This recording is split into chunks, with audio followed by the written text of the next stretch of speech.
Good evening and welcome. This is Prime Time News. We're coming to you live and direct from our Newsfirst Centre in Colombo. I'm Sonali Vanigababage.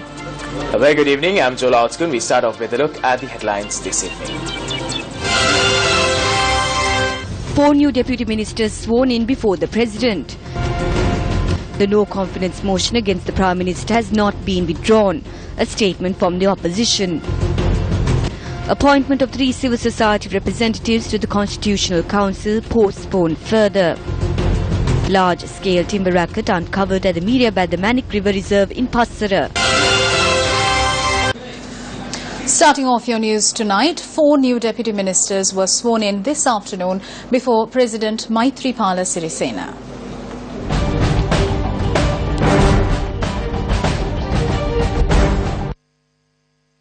The 4 new deputy ministers are Sanath Jayasuriya, Vijaya Dahanayaka, Eric Veerawardena and Thilanga Sumathipala. Vijaya Dahanayaka has been appointed as the Deputy Minister of Public Order and Christian Affairs, while Sanath Jayasuriya has been appointed as the Deputy Minister of Provincial Councils and Provincial Development. Thilanga Sumathipala was sworn in as Deputy Minister of Skills Development and Vocational Training, while Eric Veerawardena was sworn in as the Deputy Minister of Ports and Shipping. President Maithripala Sirisena says that when serving the public, political agendas and parties are not important. The President made this statement addressing the Polonnaru District Coordinating Committee meeting today. Chief Minister of the North Central Province, Peshila Jayaratna, as well as a number of government officials and public representatives were present for the meeting. The main policy I have when carrying out activities related to development, public welfare and social service is that it is ultra important not to relate those activities to any political agenda or party. In the coming days, I plan on visiting the other districts in Sri Lanka. There is a high possibility of a parliamentary election in the near future. Even if a parliamentary election occurs, there is no way we could halt our development activities. Certain projects are being carried out in every district of the island without estimates being approved. Work on some of these projects were commenced even without obtaining approval. A question arises as to how we can pay for these projects. Basanta Senanayaka of the United National Party says he is a deputy minister. Proposals are only being accepted from those in the UNP. Agreements are signed with officials from branch committees. We need to come to a decision on this following an open debate.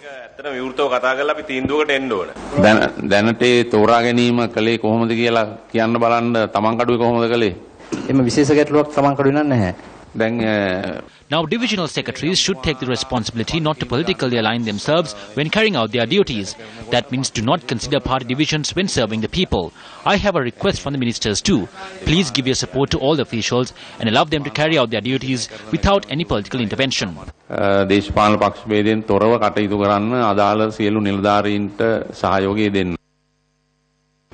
Parliament failed to reach a consensus today as well on the appointment of 3 civil society representatives for the Constitutional Council. I tell the Prime Minister not to be hasty with this proposal without calling for a party leaders meeting and reaching an agreement.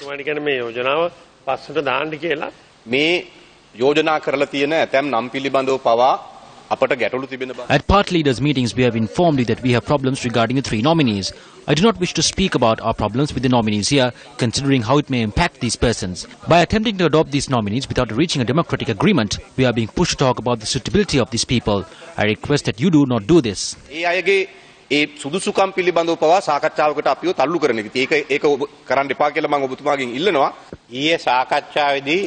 At the discussion held yesterday, the proposal was that it is not suitable for ministers to be appointed to the Constitutional Council and that only MPs should be appointed. We have appointed 2 ministers, so I propose that we put this to the Cabinet. The Constitutional Council must convene or it will be invalid and we will lose out on having 3 civil society representatives. We need to think about this too. I informed the Cabinet today of all the matters that were discussed.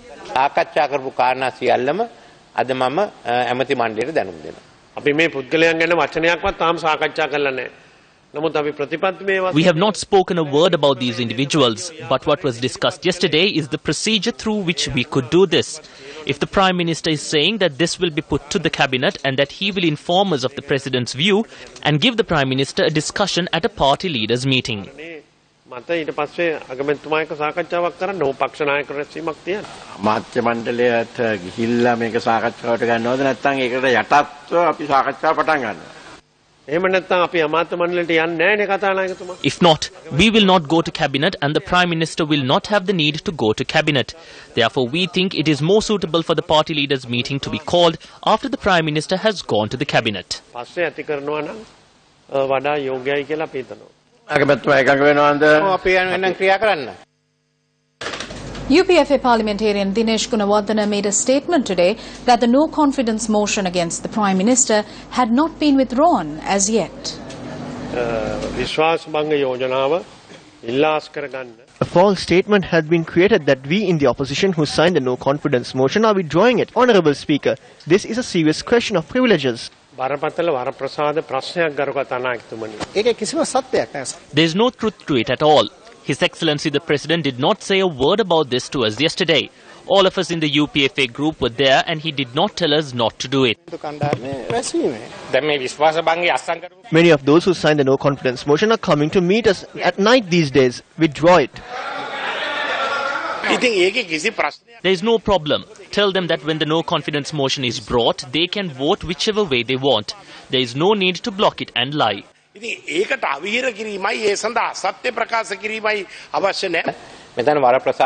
is no question of privileges. When a no-confidence motion is brought, there are two alternatives. One is to bring it to the House and debate it, and the other is to go for an election. If the entire UPFA wants this to be brought first, then forget the no-confidence motion. Let's hold an election. Why are you afraid of an election? They are not prepared for the challenge. You cannot have this parliament and bring a no-confidence motion. We accept that we are a minority government. We came from the people, not from parliament. So it is the people who must decide. We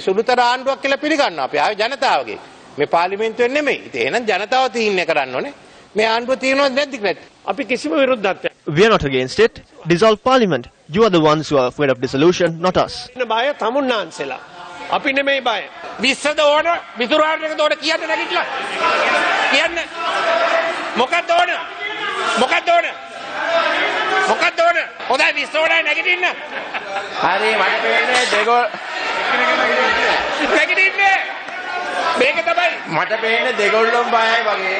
අනේ සහෝ බයිලා කියන්න එපා.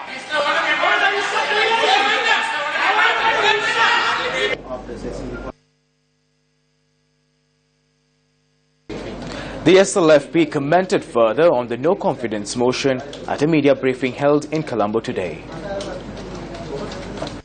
මම දැක්කා අගමැතිතුමා විශේෂයෙන්ම නුවර පළාත රැස්වීමකදී മന്ത്രിවරු වසදාන් කළ තිබුණු විදිහට කණෙන් ඇදගෙන ගිහිල්ලා ඡන්ද දුන්නා කියන මට්ටමටම පහළ මට්ටමට ගෙනල්ලා තියෙනවා. We deny this. When you hear statements that he has made in the recent past, you can see that he is slowly losing respect. There are 112 signatures that were signed that they have no confidence in him. Once in Parliament, he invited us to come over and take ministerial positions. Thereby, as a party, we are working in a manner that takes the subject of the 20th Amendment to the Constitution and the no confidence motion as two separate matters.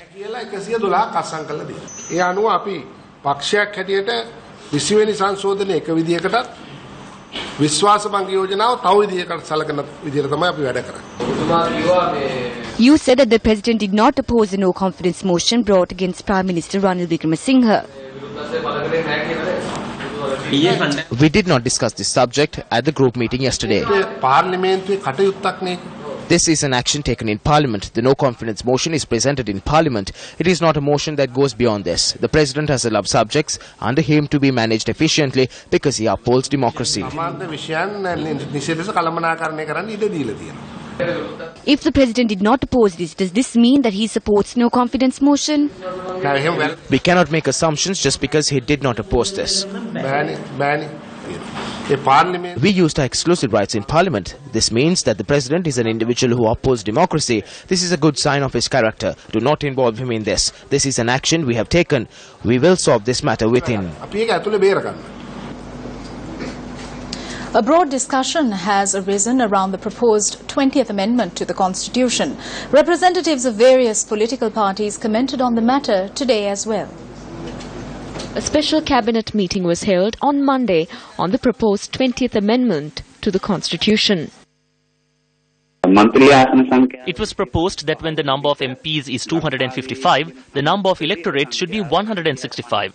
However, the UNP brought an amendment noting that if the number of electorates can be maintained at 125, the number of MPs too can be maintained at 225. It was the view of the Cabinet Subcommittee that it is impractical to reduce it from 160 to 125. All parties, with the exception of the UNP, agreed that it should be 165. The minor parties noted that if it is reduced to 125, it reduces their chances of securing an electorate. Based on these facts, the final cabinet paper presented by the President noted that since the UNP proposal to reduce electorates to 125 is impractical, the proposal for 165 electorates and 255 MPs is more suitable.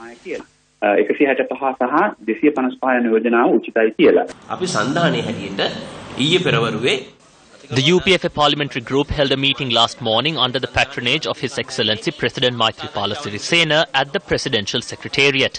These facts were clarified at the meeting and the final cabinet document will be presented on Friday. We held discussions at various locations over the past 2 months.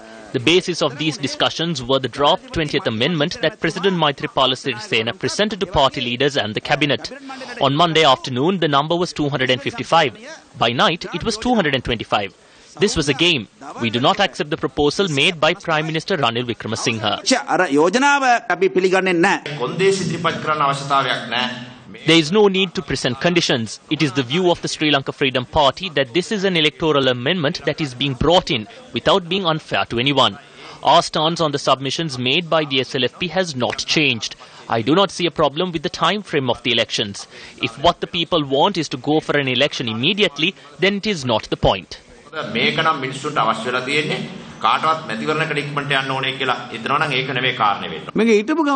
It was like suddenly they dropped a bomb.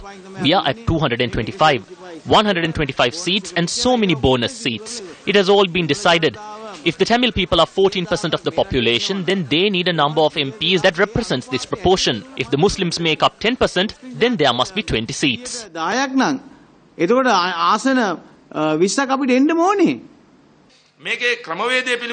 We have an agreement on the procedure. There is no agreement on the number. Since Cabinet has approved it, once it comes to Parliament, we are able to change the number with the agreement of public representatives.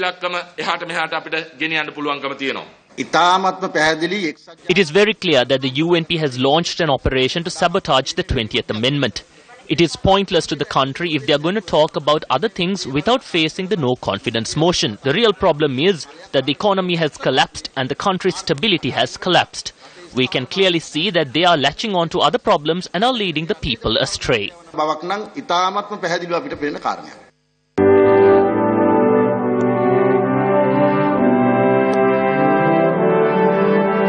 We, you and I came forward to create a better tomorrow for our motherland. For all those who gave their invaluable support towards making the One Bhumi Rally for Unity a resounding success, bringing Sri Lankan hearts together across towns and villages. Sirasa, Shakti and News First extend our heartfelt gratitude to you.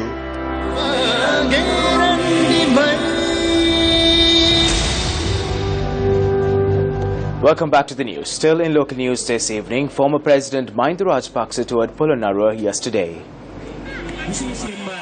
Former President Mahinda Rajapaksa took part in religious observances last evening at the Sri Sarananda Rama Temple in Bakamuna prior to addressing the gathering. I am not sure if people do not like or simply afraid of me going to temples and having Bodhi Pujas like this. But I believe that a leader must set an example to the rest by going to the temple. I see every day on TV people accusing me that I go to the temple. I have also received word that they are saying that I shouldn't be allowed into the temple. Although another meeting was scheduled to be held at the historic Isipatana Rajamaha Vihare in Polonnaruwa, locals in the area protested against it. Thereafter, the meeting was held at the office of Polonnaruwa District Parliamentarian Roshan Ranasinghe. I must very clearly say that I have fulfilled my duties to the people of this country as well as the party in whatever way I could.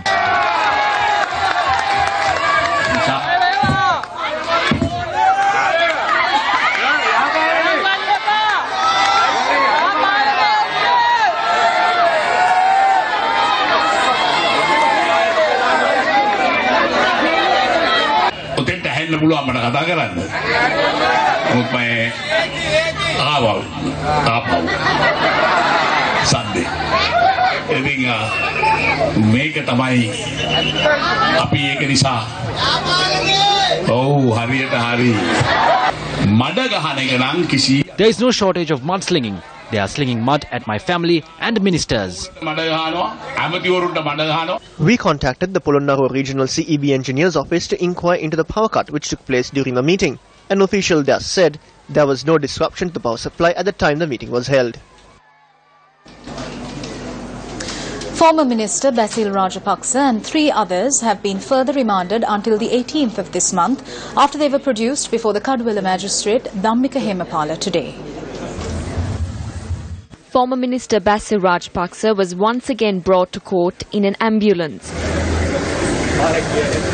In April, 4 officials including Basil Rajapaksa were interrogated over alleged financial irregularities said to have taken place at the Divinaguma department, after which the group was arrested.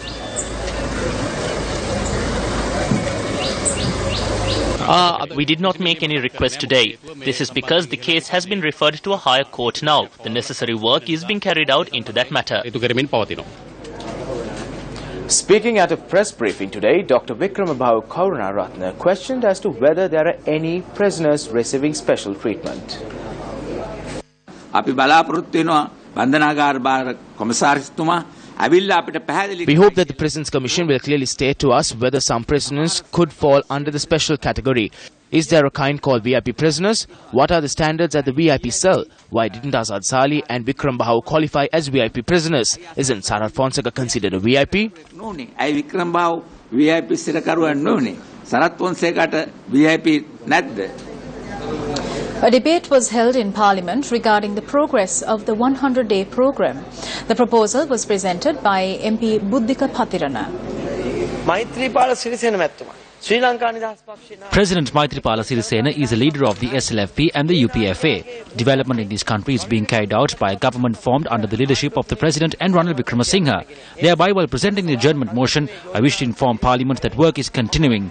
Work on the 20th Amendment must conclude and Parliament must be dissolved soon and the people must be given the opportunity to elect their representatives. It may be 225 or it may change according to the 20th Amendment that is adopted in Parliament. I present the adjournment motion noting that the people should be given the opportunity to select their representatives, whatever the number it is.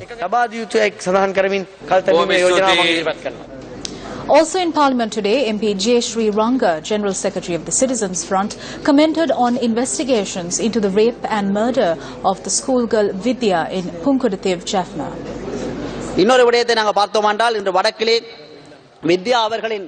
The murder of Vidya in the northern province was a much spoken about topic in the recent past. It is said that the murder occurred due to the carelessness of the Deputy Inspector General of Police. Along with that, 2 politicians too were accused in relation to the murder.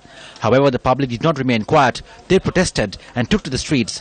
Such an agitation among the public took place due to the carelessness of the police. The child's pair of spectacles were in a particular house, but that house was set on fire. This means that evidence is being destroyed. There is a question whether this was planned.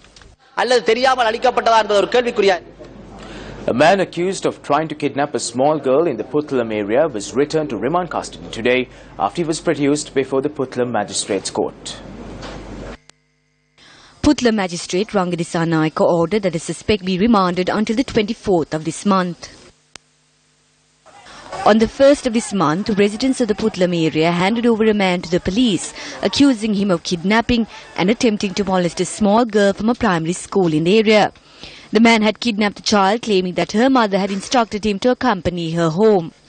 The suspect faced the wrath of local residents near a forest in close proximity to the Puttalam Till Adya railway line. CCTV cameras from the area captured the moments when the suspect was escorting the child.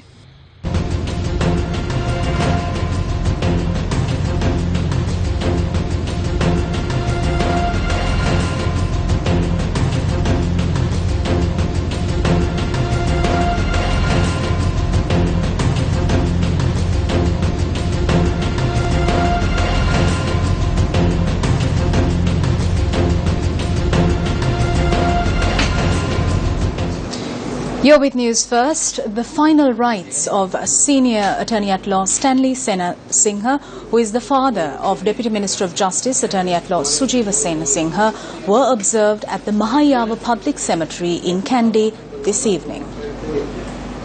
Senior lawyer Stanley Singha passed away early on Sunday morning.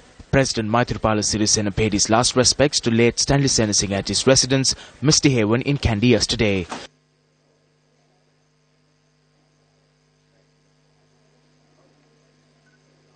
A group of parliamentarians, including Speaker Chamal Rajpaksa, too paid their last respects to the senior lawyer.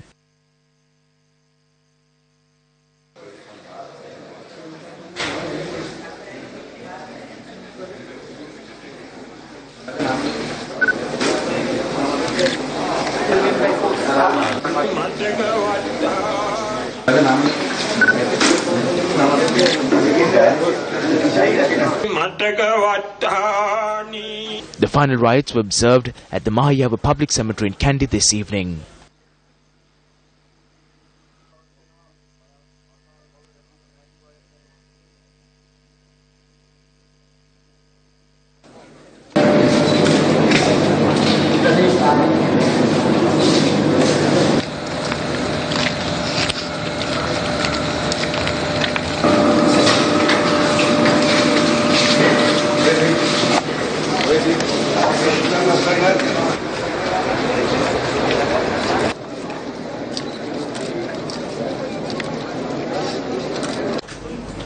You're watching the news at 9 on MTV Sports and Shakti TV. Well, Sirius TV, a channel that revolutionized the local television industry, celebrated its 17th anniversary today. The People's Channel. The 17th anniversary celebrations of Sirius TV took place at Stein Studios in Ratmalana this morning.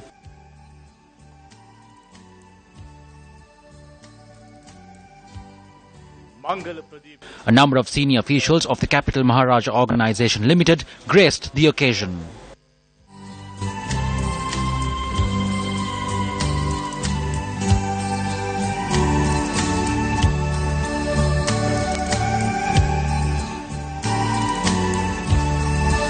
And may all your dreams come true. Happy, happy birthday. ඔන්න හැමදාමත් සිරස TV නාලිකාව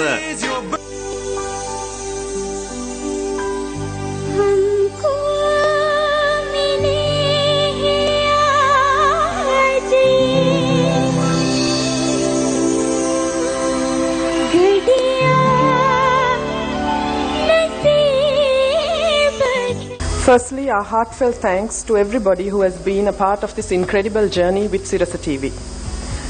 Our loyal viewers, friends, advertisers and advertising agencies. This would not have been possible without your support. Accepted and acknowledged as Sri Lanka's national broadcaster and leading media and communication strategist, we have redefined news and entertainment and played a pivotal role in CSR activities. Sirius TV is truly the people's channel, and the support and encouragement given by you and the trust placed in us by you is what inspires us to do what we do every day. A musical festival added much color to the event.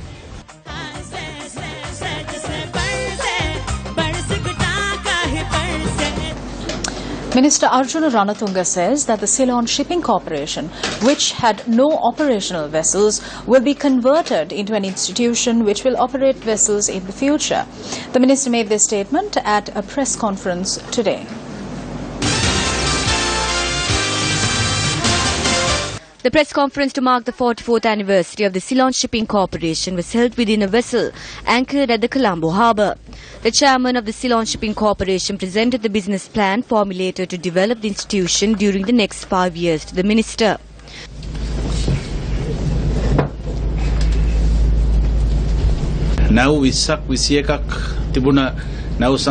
The corporation that operated 20 or 21 vessels does not have vessels anymore. The previous government had entered into contracts for the transportation of coal and obtained 2 vessels for the corporation through that. The first vessel will arrive in November. The other vessel will arrive next year. Through this, we hope to transform the Ceylon Shipping Corporation into an institution that operates vessels. The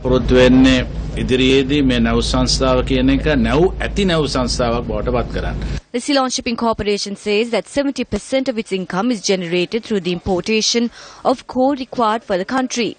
It was also revealed that the Ceylon Electricity Board had decided to conclude the agreement reached with the corporation to import coal until 2017 and called for the open tenders for the process. This is disadvantageous to us. We have explained this to the Minister, to the Secretary. They are evaluating the tenders and will inform us of the prices.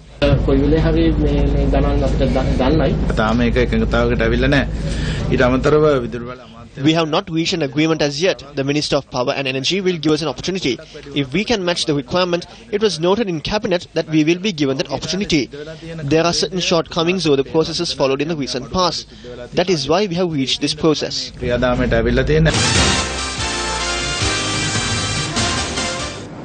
Three individuals suspected of being involved in a timber racket in the Manik River Reserve in Miriapad, Passara, have been arrested. Our correspondent said that the raid was carried out by the anti-vice squad of the Badulla Police Division. Officers from the anti-vice squad of the Badulla Police Division entered the Ritigahadoa Forest Reserve area to investigate an alleged timber racket based on a tip-off. This area, which is situated in close proximity to the Manik River, is a catchment area. The officers who had to enter the forest reserve with much difficulty through overgrown footpaths were astonished by this mesmerizing stream of water that they witnessed. However, right beside it, they saw the magnitude of destruction caused to the forest. This is the manner in which these giants of the jungle, which flourished in their natural habitats for decades, were reduced to mere blocks of timber. The police team was successful in apprehending the suspects on the spot. Police said that this timber racket had been carried out for a period of time. A stock of timber as well as equipment used to saw timber were taken into police custody. Action TV is up next.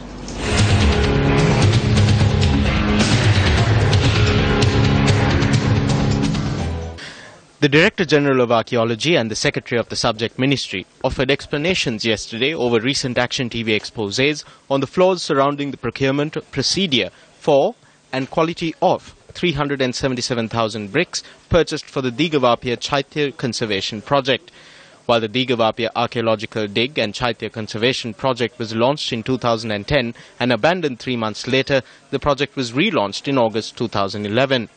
According to revelations made by the Director General of Archaeology yesterday, the Department of Archaeology made provisions on 8 occasions between 2012 and June 2014 to purchase the bricks for the project.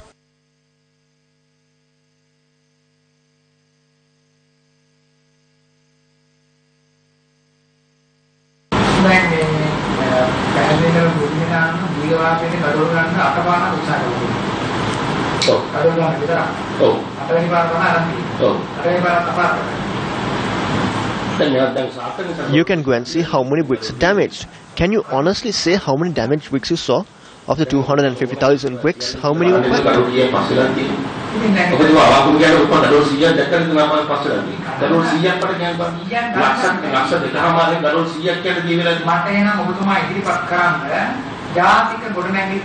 Can you then present the reports that were compiled by the NBRO after assessing the quality of the bricks? Every load of bricks was submitted for examination and quality testing.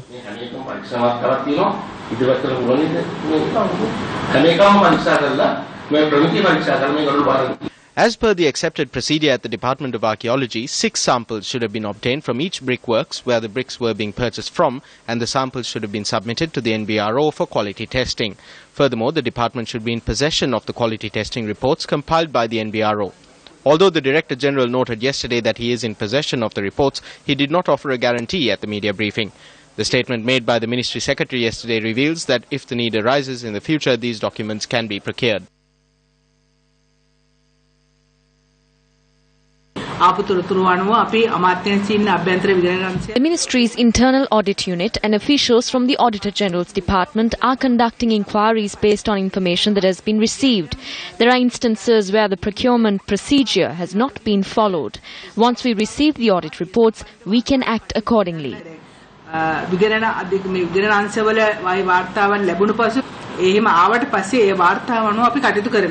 While bricks have been purchased through the same tender for the Yugadanawa and Nilagiri Chaityas in addition to the Digavapiya Chaitya, the total value of the purchase is 13,680,000 rupees.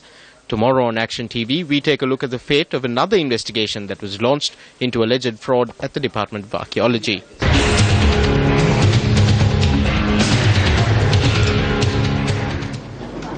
Jayantha Dhanapala, the President's senior advisor on foreign relations, says that a number of steps are being taken to heal the wounds of war under the leadership of President Maithripala Sirisena. He made this statement at the closing ceremony of a 5-day conference of Global Unites, a youth movement for conflict transformation, which was held in Colombo yesterday. Youth from Sri Lanka and 15 countries across the globe participated at the closing ceremony of the inaugural summit, which also saw the participation of many dignitaries, including President's senior advisor on foreign relations, Jayantha Dhanapala, and High Commissioner of South Africa to Sri Lanka, Jeff Deutsch. President Maithripala Sirisena, as you know, is strongly committed to the principles of reconciliation, development, good governance, and many other democratic values. And we are seeing in many ways not only a bottom-up approach with regard to conflict transformation, but a top-down approach. We are also seeing a number of steps being taken to heal the wounds of war, a war which ended 6 years ago, but which has taken a long time to heal.